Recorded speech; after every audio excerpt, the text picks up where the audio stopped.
नमस्कार, तुमच्या सर्वांचं स्वागत आहे आपल्या चॅनलवरती। तर आजची आपली पहिली टीप आहे, स्वयंपाकासाठी तूप वापरताना त्याची चव आणि गुणवत्ता टिकवण्यासाठी तूप योग्य तापमानावरती गरम करा।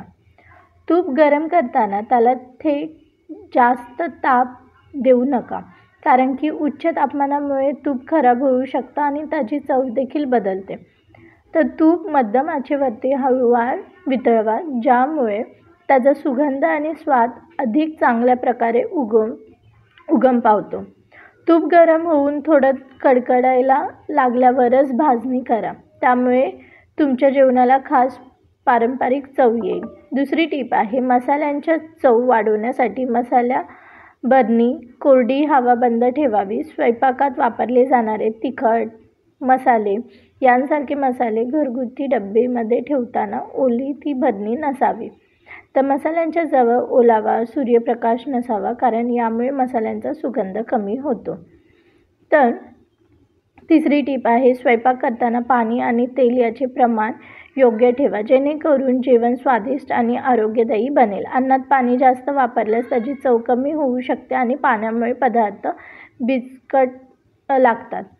तर तेल जास्त घातले तर ते जड आणि तेलकट वाटू शकते, म्हणून प्रत्येक पदार्थासाठी दिलेल्या प्रमाणानुसारच तेल आणि पाणी वापरणे आवश्यक आहे।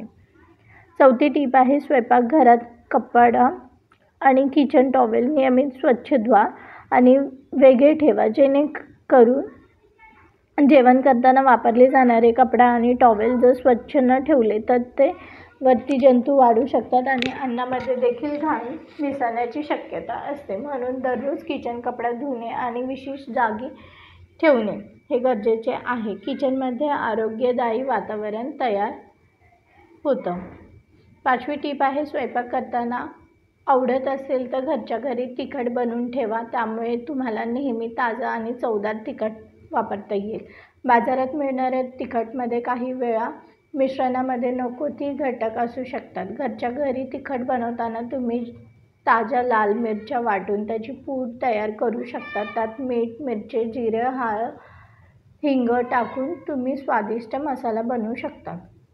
सहावी टीप आहे, भाजणी कापण्यासाठी नेहमी चवदार आणि उत्तम दर्जाचा चाकू वापरा। चाकू जर कडेला किंवा धूसर असेल तर भाजी नीट कापता येत नाही आणि वेळही जास्त जातो। तर ताजी भाजी कापण्यासाठी चाकूने स्वच्छ आणि सुलभ कापणी मिळते, ज्यामुळे स्वयंपाकाची गती वाढते आणि भाजीचीही चव टिकते। चाकू व्यवस्थित धार लावणे आणि नियमित स्वच्छ धुणे हेही महत्त्वाचे असते। सातवी टीप आहे, भाजणी साठवताना ताजीच राहण्यासाठी त्यांना स्वच्छ आणि कोरड्या ठिकाणी ठेवा। काही भाजी फ्रीजमध्ये साठवण्याच्या असतील तर त्यांना प्लास्टिक पिशवीत न ठेवता अगदी कपड्यात गुंडाळून ठेवा। ओलसर वातावरण भाजी लवकर खराब होते, म्हणून फ्रीजमध्येही भाजी साठवताना त्यांना हवा वाफ कमी होऊ देऊ नका। आठवी टीप आहे, जे भांडे स्वयंपाकासाठी वापरले जातात त्यांना नेहमीच नीट आणि पूर्णपणे स्वच्छ करा। अन्नाचे थोडे तुकडे किंवा तेल भांड्यात राहिलं तर त्याचा दुर्गंध येऊ शकतो आणि पुढे जेवणाचा स्वाद खराब होऊ शकतो। भांडे गरम पाण्याने स्वच्छ धुणे गरजेचं आहे। ही एक चांगली सवय आहे, ज्यामुळे ते पूर्णपणे स्वच्छ होतं। नववी टीप आहे, भाजी कापताना भाजीचे काटे, थोडेसे कापलेले तुकडे आणि सोललेली कापणी यांना वेगळ्या जागी ठेवा।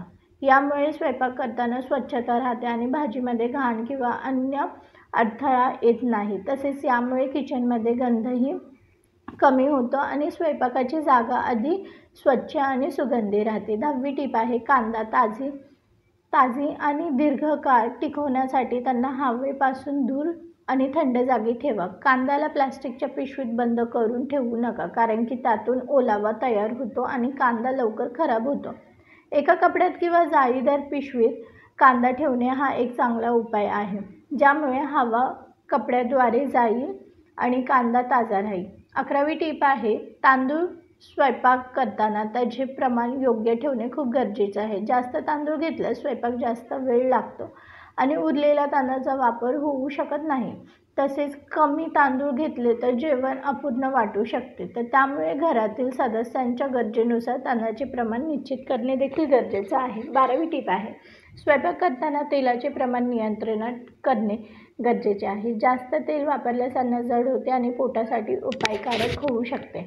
तर कमी तेल वापरल्यास अन्नाचा स्वाद कमी होतो. तसेच तेल गरम करण्याआधी भाजी किंवा इतर पदार्थ घालू नये, कारण की त्यामुळे तेलाचा वाया जाण्याचा धोका देखील असतो. तर 13वी टीप आहे, स्वयंपाकात मसाल्याचा योग्य वापर अत्यंत महत्त्वाचा आहे. जास्त मसाले वापरल्यास अन्न तिखट होऊ शकते, तर कमी मसाले वापरल्यास अन्नाचा स्वाद कमी होऊ शकतो.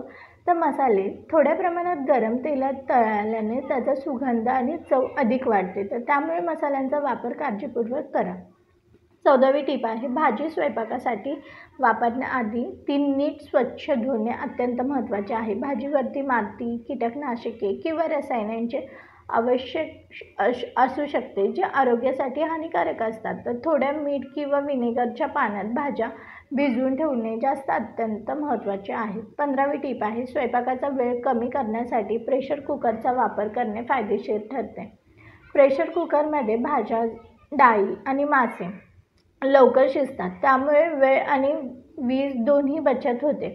प्रेशर कुकर नीट वापरणे आणि व्यवस्थित त्याची काळजी घेणे देखील गरजेचं आहे. 16वी टीप आहे, स्वयंपाक करताना नेहमी ताजी आणि चांगल्या दर्जाचे साहित्य वापरणे गरजेचे आहे. ताजी भाजी, डाळी, मसाले वापरल्याने जेवणाचा स्वाद आणि पौष्टिकतेला देखील वाढ मिळते. जुने किंवा खराब झालेले साहित्य वापरल्यास जेवणाचा स्वाद खराब होतो आणि आरोग्यावर देखील त्याचा परिणाम होऊ शकतो.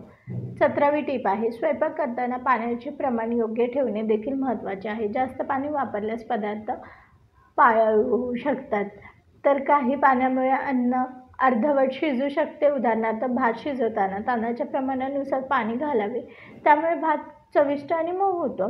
18वी टीप आहे, स्वयंपाक करताना हात आणि स्वयंपाकासाठी वापरली जाणारी सर्व साधने स्वच्छ ठेवणे अत्यंत आवश्यक आहे. जसं की हात नीट धुणे, चाकू, फळ आणि भांडी स्वच्छ ठेवणे. यामुळे अन्नात कोणत्याही प्रकारचा घाण किंवा जीवाणू लागण्याचा धोका कमी होतो आणि आरोग्य देखील चांगले राहते. 19वी टीप आहे, भाजी साठवताना त्या भाजीच्या प्रकारानुसार योग्य तापमान राखणे गरजेचे आहे. काही भाज्या थंड तापमानात जास्त दिवस टिकतात, तर काही भाज्या खोल फ्रीजमध्ये साठवण्यात लागतात. त्यामुळे भाज्यांचे नुकसान होण्यापासून वाचवण्यासाठी तापमानाची काळजी घेणे आवश्यक आहे. 20वी टीप आहे, स्वयंपाक करताना वेळेचे नियोजन करणे फार महत्त्वाचे आहे. जेवणासाठी लागणारे सर्व साहित्य आधी तयार करून ठेवणे, भांडी स्वच्छ करणे आणि स्वयंपाकाचा क्रम निश्चित करणे, यामुळे वेळेची बचत होते. तसेच वेळेवरती जेवण तयार होऊन घरातील सर्व सदस्य आनंदाने जेवू शकतात एकत्र. अशा प्रकारे आपण रोजच्या जीवनात उपयोगी होणाऱ्या काही स्मार्ट टिप्स पाहिलेल्या आहेत. तर माहिती उपयुक्त वाटल्यास हा व्हिडिओ तुमच्या फ्रेंड सर्कलमध्ये, फॅमिलीमध्ये शेअर करा, जेणेकरून त्यांना देखील ह्याची माहिती मिळेल. आणि आपण लवकरच भेटूया नेक्स्ट व्हिडिओमध्ये. तोपर्यंत टेक केअर, बाय बाय.